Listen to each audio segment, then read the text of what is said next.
Hello students, welcome to my channel. आज हम chapter 2 पढ़ने जा रहे हैं क्लास 10th का, जिसका नाम है पॉलिनोमियल। तो सबसे पहले हम पॉलिनोमियल के बारे में पढ़ेंगे कि पॉलिनोमियल होता क्या है। तो उसके बेसिक इंट्रोडक्शन की बात करते हैं चैप्टर की।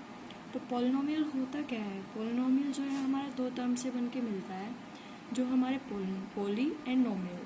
सो पॉली मीन्स होता है मैनी एंड नोमियल मीन्स होता है टर्म। तो पॉलिनोमियल का मतलब होता है मैनी टर्म्स, जिसमें कि बहुत सारी टर्म्स आ सकती हैं। ये तो उसके बारे में फर्स्ट पॉइंट के बारे में हमने बात करी है, जो कि हमारा फर्स्ट पॉइंट था। अब हम सेकंड पॉइंट के बारे में बात करते हैं कि पॉलिनोमियल होता क्या है। A polynomial is made up of terms that are only added, subtracted और मल्टीप्लाइड, जिसे हम ऐड कर सकते हैं, सब्ट्रैक्ट कर सकते हैं, मल्टीप्लाई कर सकते हैं, डिवाइड नहीं कर सकते। ओनली ऐड, सब्ट्रैक्ट और मल्टीप्लाई, डिवाइड नहीं कर सकते। तो हम अब एक पॉलिनोमियल की बात करते हैं कि हम पॉलिनोमियल को रिप्रेजेंट कैसे करते हैं। एक पॉलिनोमियल रिप्रेजेंट किया जाता है in the form of ax² + bx + c, where a, b, c are the real numbers, जहाँ पे a, b, c हमारे रियल नंबर्स होते हैं और a is not equals to 0। अगर हम क्वाड्रेटिक पॉलिनोमियल की बात कर रहे हैं, क्वाड्रेटिक का मतलब होता है 2। तो अगर हम क्वाड्रेटिक की बात कर रहे हैं तो वहाँ पे a equals to a not equals to 0 होना चाहिए। अगर a 0 हो जाएगा तो मतलब ये पूरी टर्म 0 हो जाएगी, तो वो एक लीनियर बचेगा, क्वाड्रेटिक पॉलिनोमियल नहीं बचेगा। और हमारे कोर्स में जो 10th का कोर्स है, उसमें हमारे पास जो है क्वाड्रेटिक पॉलिनोमियल के बारे में बात करी गई है। तो हम क्वाड्रेटिक पॉलिनोमियल को ज़्यादा मैं आगे तुम्हें बताऊँगी कि पॉलिनोमियल होते कितने तरीके के हैं। ठीक है, हमारे पास कितने तरीके के हैं। तो अभी इतना याद रखिए कि हम पॉलिनोमियल को कैसे दिखाते हैं, डिनोट करते हैं। तो वो होता है ax² + bx + c। इस फॉर्म में हम एक पॉलिनोमियल को दिखाते हैं, जहाँ पे हमें दिख रहा है कि जो x है, x की जो पावर है वो डिक्रीज हो रही है, डिक्रीजिंग ऑर्डर में लिखी हुई है। ठीक है, तो अब हम अगली टर्मिनोलॉजी की बात करते हैं, जो है डिग्री। हम एक एक पॉइंट को उठाएंगे। जैसे डिग्री है, हमारी अगली टर्मिनोलॉजी है। तो डिग्री होती क्या है? डिग्री के बारे में बात करें, डिग्री होती क्या है? The highest exponent of the variable in the polynomial. तो हाईएस्ट एक्सपोनेंट मतलब जो हमारे किसी भी वेरिएबल की पावर होती है, किसी भी वेरिएबल की जो पावर होती है, हम उसको एक्सपोनेंट कहते हैं। तो डिग्री हमें बताती है, डिग्री को हम कैसे डिनोट करते हैं? जो हमारी हाईएस्ट पावर होती है किसी भी वेरिएबल की। जैसे हम एग्जांपल लेते हैं, हमारे पास है 2x² + 4। तो यहाँ पर हाईएस्ट डिग्री क्या है? हाईएस्ट डिग्री किसी वेरिएबल की क्या है? हमारी 2 है। तो इसकी डिग्री कितनी हुई? 2 हुई। तो अब अगला एग्जांपल है, जैसे 4x³ + 4x + 3। तो इसमें हमारी हाईएस्ट पावर देखेंगे। जैसे यहाँ पे हाईएस्ट पावर, यहाँ पे इसकी पावर क्या है? 1 है। यहाँ पे इसकी पावर क्या है? 3 है। तो इनमें से हाईएस्ट क्या हुआ? 3 हुआ। तो मतलब इसकी डिग्री क्या हुई? 3 हुई। तो ऐसे हमें जो है पॉलिनोमियल की हम डिग्री पता कर सकते हैं। डिग्री हमें एक तरह से कह सकते हैं कि जैसे ये है हमारे, तो इसके 2 सॉल्यूशन होंगे, तो डिग्री क्या होगी? उनकी 2 होगी। तो हाईएस्ट पावर हम देखेंगे किसी भी वेरिएबल की। Let's take an example, 2x⁴ + x² + 5। ये एग्जांपल लिया हमने। इसमें जो है हमारी हाईएस्ट पावर क्या है? हमारी 4 है। तो इसकी डिग्री क्या होगी? हमारी 4 होगी। तो ये चीज़ हमें देख के चलना है। ठीक है, नाउ हम बात करते हैं पॉलिनोमियल के कितने टाइप्स होते हैं। पॉलिनोमियल कितने टाइप्स के होते हैं? तो पॉलिनोमियल्स यहाँ पे linear, quadratic and cubic. Linear जिसकी डिग्री 1 होगी। For example x + 4। तो यहाँ पे x की डिग्री क्या है? 1 है। तो लीनियर हमारे कितना क्या हुआ? Linear polynomial. ये हमारा लीनियर पॉलिनोमियल होगा। तो अब अगला है क्वाड्रेटिक मतलब डिग्री 2।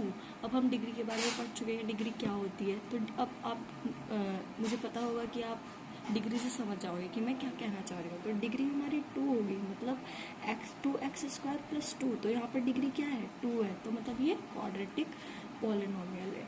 होप तुम्हें समझ आ रहा होगा।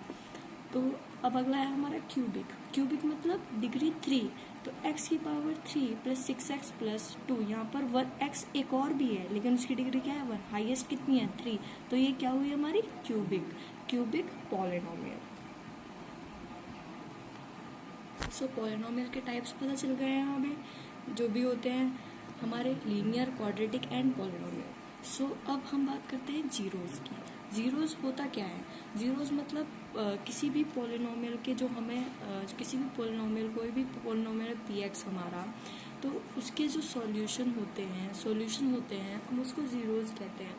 ठीक है, तो मान लिया हमने y = px हमारा कोई ग्राफ है या कोई पॉलिनोमियल है जिसका कोई ग्राफ है, तो उसके हम जीरोज़ कैसे पता चलेंगे? किसी भी नंबर लाइन पे एक्स वाई नंबर लाइन पे जो एक्स को वो ग्राफ कितनी बार काटेगा,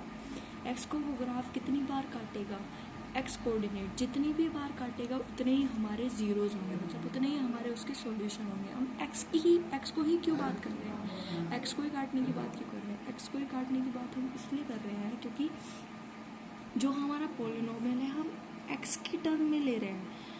अगर हम y की टर्म में लेंगे उसको, तो हम y कोऑर्डिनेट को देखेंगे कि उसने y कोऑर्डिनेट को कितनी बार काटा। ठीक है, तो अब थोड़ा लैंग्वेज में पढ़ लेते हैं उसको। The zeros of a polynomial px are the x coordinates of the points where graph y = px intersect the x axis.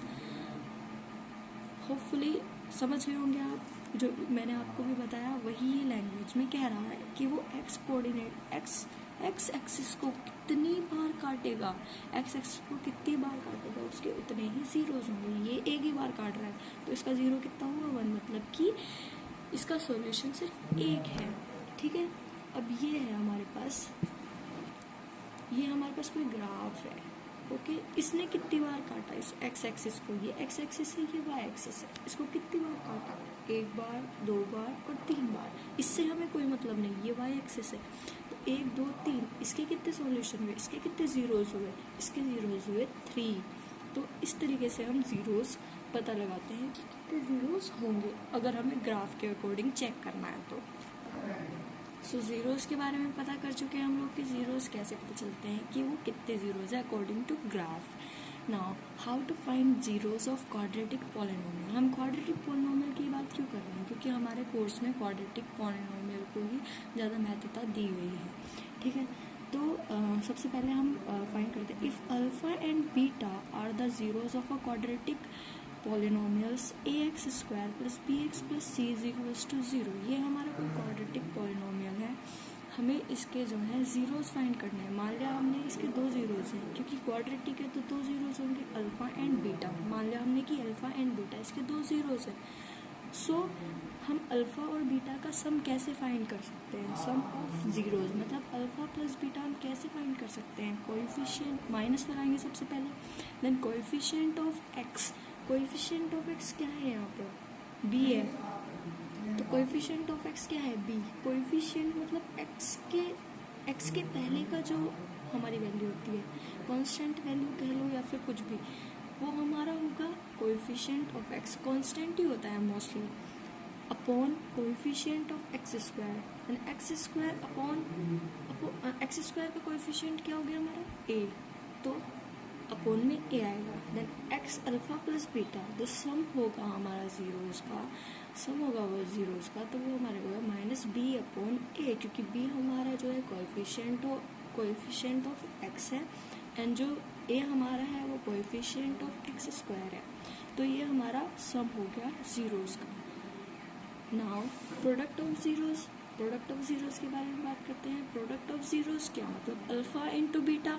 Product मतलब मल्टीप्लाई, तो उसका क्या होगा? कांस्टेंट टर्म, जो हमारी कांस्टेंट किसी भी ax² + bx + c, इसमें हमारी कांस्टेंट टर्म क्या है? c। तो कांस्टेंट टर्म, और यहाँ पे याद रखिए यहाँ पे माइनस नहीं आएगा। दोनों में डिफरेंस यही है कि सब में हमारा माइनस आता है, इसमें माइनस नहीं आएगा।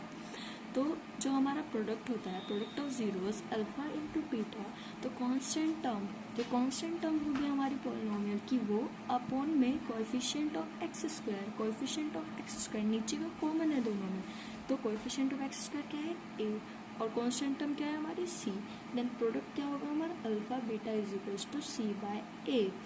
ठीक है, हम इसे थोड़ा क्लियर कर लेते हैं एक एग्जाम्पल से। जैसे कि मैंने एक एग्जांपल लिया है यहाँ पे, p x is equals to 2x square plus 4x plus 5। तो मैंने मान लिया यहाँ पे कि अल्फ़ा एंड बीटा इसका 2 जीरोज़ हैं, हमें नहीं पता कि वो जीरोज़ क्या हैं, बट लेट की अल्फ़ा है एक और एक बीटा है। ठीक है, ये कुछ भी हो सकती है इनकी वैल्यू, नॉट डिफाइंड। सो सबसे पहले हम इसका सम निकालते हैं, अल्फ़ा प्लस बीटा। तो अल्फ़ा प्लस बीटा क्या था हमारा, कोएफिशिएंट ऑफ एक्स माइनस में upon coefficient of x square. तो कोएफिशिएंट ऑफ एक्स क्या है हमारा 4, माइनस साइन हमें याद रहेगा 4, upon coefficient of x square क्या है हमारा 2। तो 4/2 हो गया हमारा, तो ये कट के क्या है -2। तो इस तरीके से हम करेंगे ना हमारा प्रोडक्ट मतलब मल्टीप्लिकेशन। तो alpha into beta is equals to c by a, मतलब constant term c by a, मतलब कांस्टेंट टर्म क्या है हमारी 5 एंड एक्स स्क्वायर का कोएफिशिएंट क्या है 2। तो हम यहाँ पे उसको रख देंगे, तो हमारा जो है मल्टीप्लिकेशन मतलब प्रोडक्ट भी हमारा आ जाएगा। सो गाइज नेक्स्ट वीडियो में हम देखेंगे कि हम एक क्वाड्रेटिक पॉलिनोमियल को सॉल्व कैसे करते हैं। अब तक के लिए इतना ही। इसमें हमने एक इंट्रोडक्शन की बात की है, होपफुली आप सबको समझ आया होगा।